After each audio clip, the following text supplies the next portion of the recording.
Hi everyone! Gagawa tayo ngayon ng sapin-sapin.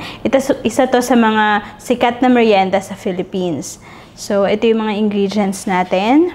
2 cups glutinous rice flour. 2 pack of coconut cream. So, sa isang pack is 500 grams. 1 can of condensed milk. 380 grams to. 3/4 cups white sugar. Coconut oil or canola oil para sa pang-grease natin. Then, meron tayong food coloring. Meron tayong purple, red, at yellow. Meron din tayong ube extract and langka extract. So, simulan na natin yung gagawin natin na sapin-sapin. Okay, so ang una natin gagawin ay gagamit tayo ng bowl at ilalagay lang natin lahat ng ingredients except sa isang pack ng coconut cream. So, nasa bowl na natin yung rice flour, glutinous rice flour. Ilagay na natin itong isang pack ng coconut cream. So, kung sa Pilipinas may mabibili kayo na fresh coconut, yung gata, mas maganda yon. Pero since dito is ito lang yung magagamit natin. Dito sa location ko, ito lang yung meron. Then gagamit tayo ng wire whisk. Haluin lang natin. Lagay na rin natin yung sugar.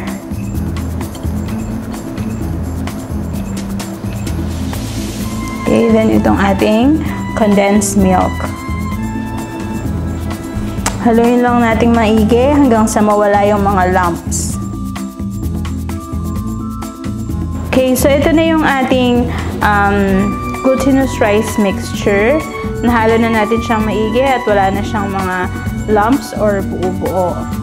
So, next step na gagawin natin ay isa-separate natin into 3 parts. So, paghihiwa-hiwalayin natin siya. Gamit lang tayo ng pang scoop.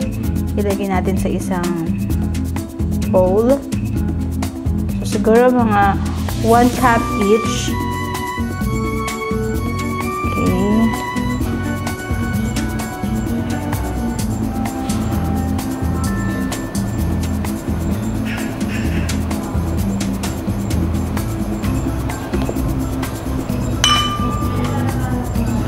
So, ang gagawin ko is 4 colors. So, isang white, isang red, purple, at yellow. So, medyo marami pa to. Buwasan lang natin ng konti. So, sobra sa 1 cup yung gagawin ko each color. Okay, so ito yung unang part. Ang una natin gagawin is yung purple. So, ilalagay lang natin itong ating ube mixture or ube extract. So, tansyahin lang natin. Then, haluin. So, itong ube extract kasi medyo makulay na siya. So, dagdagan lang natin ng konting food coloring pa. Then, haluin natin hanggang sa maging even yung kulay niya. Okay, so ready na tong purple natin. I-set aside muna natin. Next naman is yung ating yellow. So, sa yellow, gagamit tayo ng langka extract. So, meron na din tong konting kulay. Dadagdagan natin ng konting food coloring. Okay, so I think okay na tong yellow natin. Next naman is yung red. Actually, yung iba ginagamitan din nila ng green. At sa green naman, ang nilalagay is pandan extract. So, ready na din ito. Lagay lang natin sa side. At ito namang ating white. Ito yung original. As is lang natin siya. Gagamit tayo ng molder or pwede din naman na aluminum tray or something kung saan kayo pwedeng mag-steam. So, syempre dapat kasya yung molder ninyo sa steamer. So, ito kasi yung kasya sa steamer ko. So, next step is i-grease natin siya. Kapag nag-grease na natin, ilalagay natin yung first layer. So, mamimili ako ng first layer. Gusto kong gamitin muna is yung red. So, ibubuhos ko lang lahat siya dito sa ating pan. Ibubuhos ko lang siya sa pan. Okay, halin ko lang ng konti. Okay. So, make sure lang na even yung pagkakalagay natin. Then, ready na tayong mag-steam. I-steam na natin siya. Gagamit tayo ng steamer.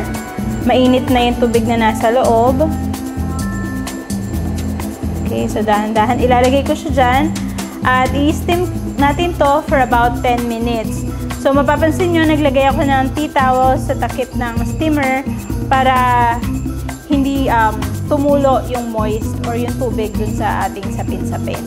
So, balikan na lang natin to after 10 minutes. Okay, so ngayon naman, ang gagawin na natin ay lulutuin na natin yung latek gamit yung coconut cream.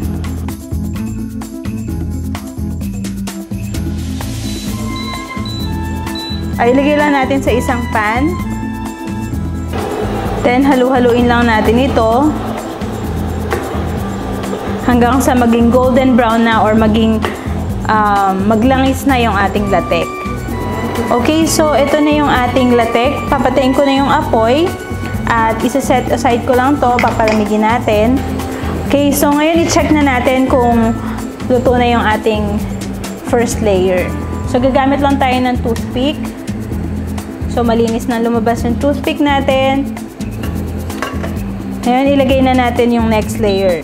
Ang susunod na layer na ilalagay ko is white. Pwede nyong tanggalin muna, pero in my case, kasi medyo maliit nga yung aking molder at yung steamer ko, dito ko na lang din ilalagay. Pinatay ko na lang muna yung apoy para hindi ako mapapasok.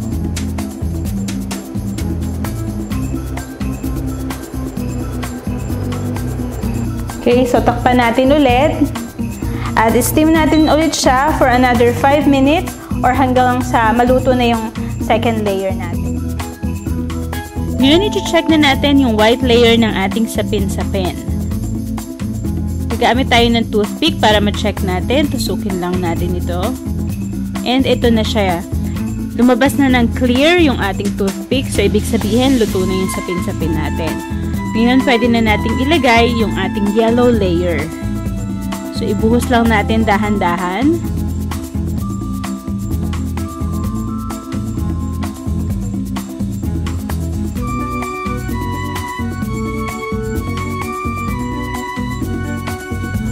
Pagpapatuloy lang natin yung ating pag-steam for another 15 to 20 minutes o hanggang sa maluto na itong ating yellow layer. So, takpan lang natin ulit at hintayin natin after 15 to 20 minutes.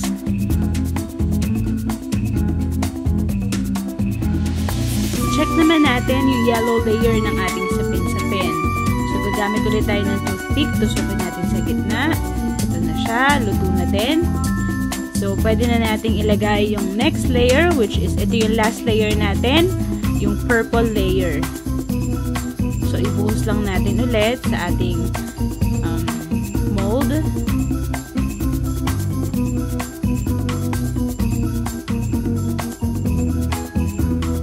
Lagay lang natin lahat. Then, i-steam natin ulit ito for another 15 to 20 minutes. So, takpan lang natin ulit. I-check na natin ulit yung ating sapin-sapin. Gumamit tayo ulit ng toothpick at ito na siya, luto na. Malinis na yung toothpick na tinusok natin. Pwede na nating tanggalin sa steamer. Kung mapapansin nyo, yung ibabaw ng ating sapin-sapin hindi masyadong perfect kasi dumikit yung tea towel dun sa sapin-sapin. So, but okay lang yan kasi lalagyan naman natin yan ng garnish sa ibabaw. Lalagyan natin siya ng latek. So, pwede na natin itong tanggalin sa steamer. Lalagyan na natin siya ng topping. So, ito yung latek natin na niluto natin kanina. Okay, so ngayon hihiwain na natin ito para matikman din natin.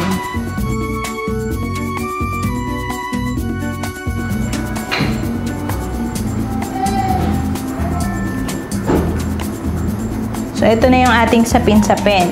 So, makikita nyo yung iba't ibang color ng sapin-sapin na ginawa natin. Okay, so ito na yung ating final product, ang sapin-sapin. At titikman natin siya.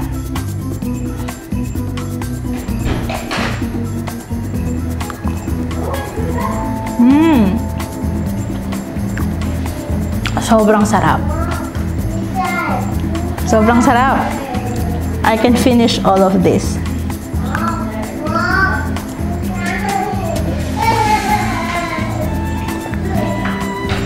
Okay, so I hope natuto kayo sa pagluluto natin ngayon at matry nyo din itong recipe na to. At don't forget to visit our website at www.pagkainpinoytv.com. Thank you for watching. Please don't forget to share and subscribe for more upcoming recipes. See you next time. Bye!